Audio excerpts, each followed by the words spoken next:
just have a concert for this convocation, it would be really great. So recently our faculty were asked what the qualities of an ideal Stony Brook student might be, and the word curiosity came up a lot. Curiosity's helpful sibling is openness, another word that kept popping up in some of our discussion. So what are the entwined roles that curiosity and openness play in our own study and in the years you've all spent in your degree from Stony Brook? I talked with Ray Anderson this year about his vision for the jazz program, and he talked about how important it is for his students to, quote, find their own voice.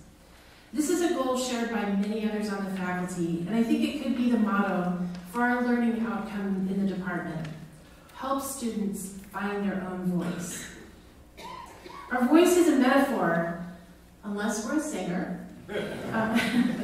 And I think we recognize what it means, whether we're a performer, a composer, or a scholar. Our voice describes how we answer questions like, who am I? Or what do I want to express? How do I go about expressing it? Or who am I in the world around me?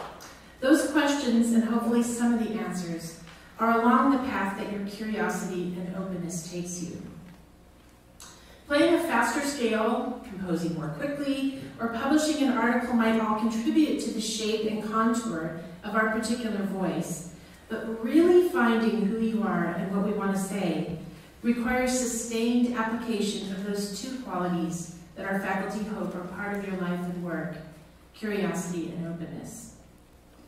Speaking from a performance perspective, since I am a performer, I can say that there's no finding our voice if we don't also apply a third element, honesty, towards ourselves and the people we collaborate with.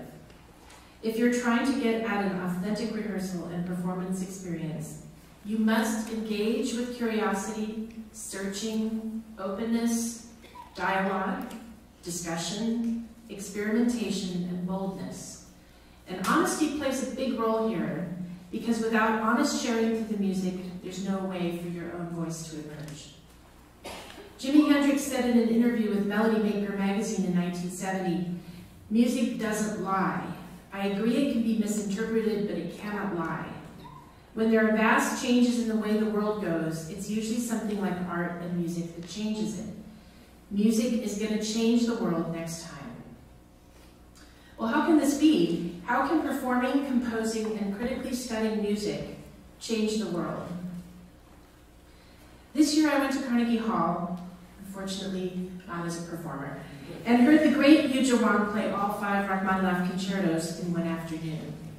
I could talk for a long time about that afternoon, but the main point I want to make is that the whole audience was privileged to witness an incredible human feat of artistic and physical achievement.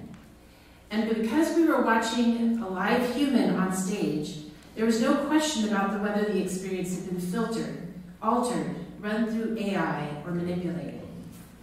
We were witnesses, and as a consequence, many of us in the audience started talking with each other about what we were all experiencing.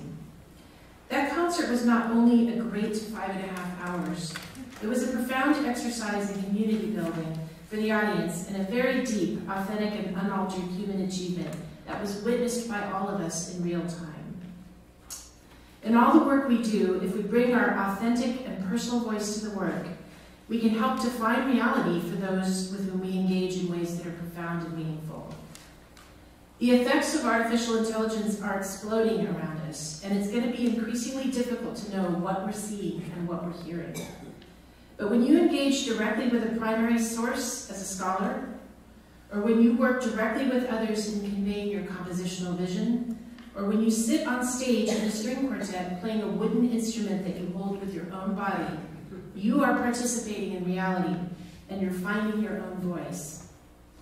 You, the special group who had to claw your way through your work across a distance, across Wi-Fi, computer screens, time zones, and buffering, that's a big one. You are the group who can carry this idea forward, that by applying honesty, openness, curiosity to your world, you'll continue to develop powerful, personal, and expressive voices, and that you can change the world around you Congratulations, class of 2022.